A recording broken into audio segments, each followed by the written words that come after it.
못 보셨죠? 그래서 이웃 사촌 간에 어떻게 사시나 궁금하기도 하고, 또 이 저라는 사람이 여러분들이 그동안 많은 노력을 기울여 주셔서 그 교육을 통해서 사회에 또 배출됐고, 사회에서 경찰이라고 하는 학교에서 지금 이제 그 수학을 하고 있잖아요.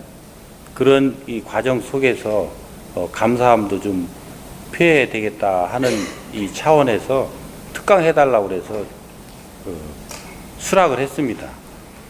근데 여러분들이 뭘 듣고 싶어 하는지를 모르고 일방적으로 제 얘기를 하고 가는 것은 바람직하지 않기 때문에 이 특강에 조건이 있어요. 조건 아시고 오셨죠? 모르고 오셨어요? 여러분들이 질문을 해야 돼요. 그 질문을 하면 거기에 대해서 제가 말씀을 해드리도록 하겠습니다. 이렇게 바쁜 시간에 귀한 말씀을 전해주시고 이곳으로 와주셔서 진심으로 감사드립니다. 제가 이제 학교폭력 업무를 맡고 있다 보니까 학교폭력 업무라는 것은 상당히 난해한 부분이 많습니다. 그럼에도 불구하고 학교폭력 실태 조사를 지금까지 해왔는데 점점 그 발생 건수가 줄어들고 있던 것을 저희들이 볼 수 있습니다. 이것은 아마도 경찰청의 적극적 협조, 그 가운데서 학교폭력 전담 경찰관들의 적극적인 노력 덕분이라고 생각을 합니다. 그래서 이제 2017년도까지는 학교를 돌아다니면서 학교폭력 예방 교육을 학기 초마다 적극적으로 해 주셨습니다. 근데 잘 아시는 것처럼 작년부터는 학교폭력 전담 경찰관들의 업무 가중 이런 것 때문에 학교를 다 다니면서 예방 교육을 못 하시고 주로 사항처리라든지 또 학교 밖 청소년들 비행 예방 쪽에 초점이 맞추어서 학교폭력 전담 경찰관이 운영되는 것으로 알고 있습니다. 그런데 이 학교의 요구에서는 학교폭력 빈도가 많은 학교나 또 대규모 학교에서는 그래도 경찰관님들이 오셔서 이렇게 예방교육을 해주시면 예방에 많은 효과가 있다 이렇게는 말씀하시는 분들이 많거든요. 그런 부분들을 우리 청장님의 생각은 어떠신지 묻고 싶습니다. 네, 감사합니다.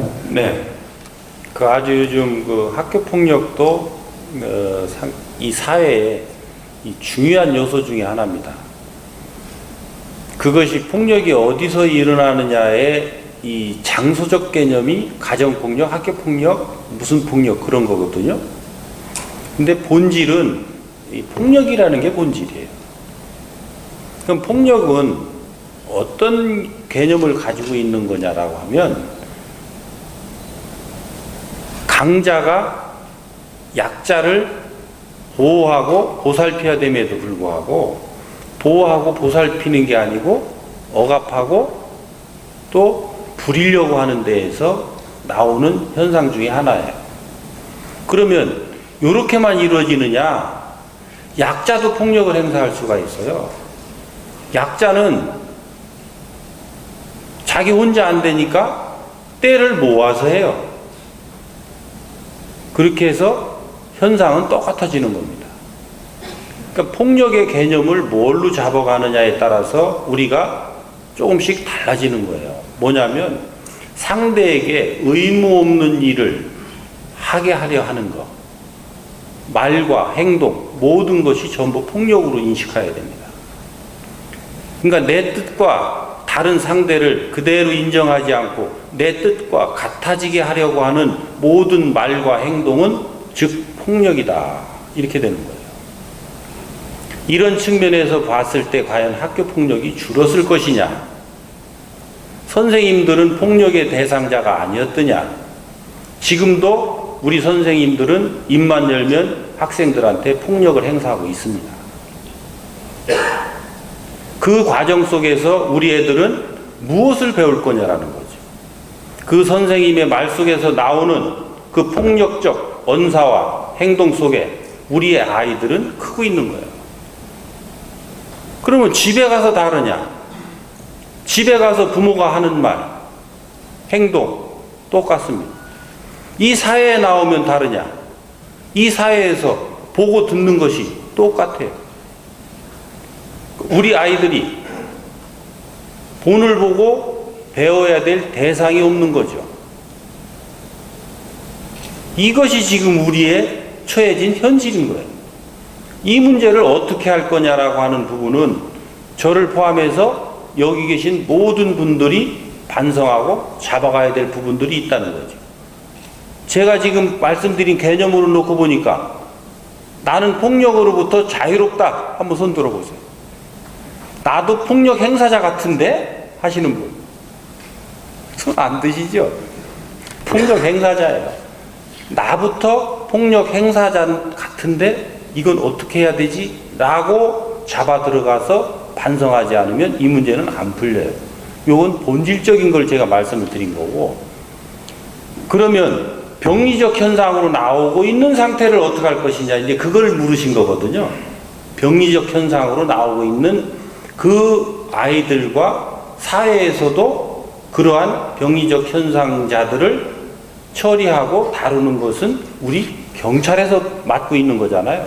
그래서 우리 선생님들이나 우리 경찰에서 하는 역할이 똑같아요. 근데 우리 경찰은 어떻게 해요? 때려 잡아 넣는 것만 하죠. 선생님들 어떻게 해요? 똑같죠. 왜 이 병리 현상이 일어났는지에 대한 책임을 내 책임으로 알지 않는 한 이 문제는 계속된다. 왜? 원인을 끊어주지 않았기 때문에 결과는 계속 발생하게 돼 있는 거예요. 발생된 결과를 가지고 그것을 처단하는 것을 내 일로 아는 한 이 원인이 잡히지 않기 때문에 계속 일은 벌어지는 거예요. 우리가 요즘 그 도로를 뚫을 때 절개 공사를 많이 하죠. 도로 많이 다녀보시면서 알죠. 거기에 가면 그 절개지를 꽉 막아놨을까요? 구멍을 터놨을까요? 구멍을 터놨죠. 왜요? 물 흐르라고. 우리가 도로를 절개하다 보면 수맥을 자를 때가 있어요. 수맥을 자르는데 그것을 갖다 막아놓으면 제 아무리 강력한 제방을 세웠어도 몇 년 안 가서 이게 터져버려요. 이 압이라는 것은 그렇게 무서운 거예요. 누적된 압이라는 거. 우리는 이 누적된 소소한 것들의 누적된 압이라는 것에 대한 것을 개념을 모르기 때문에 방치한단 말이죠. 그래서 그것을 인지한 사람들이 이제 뭐를 하느냐면 그 전 단계에서 물길을 새로 뚫고 그것도 부족해서 이제 어떻게 하느냐면 절개지에 소소하게끔 물이 흐를 수 있는 요 숨구멍들을 전부 두고 있는 거예요.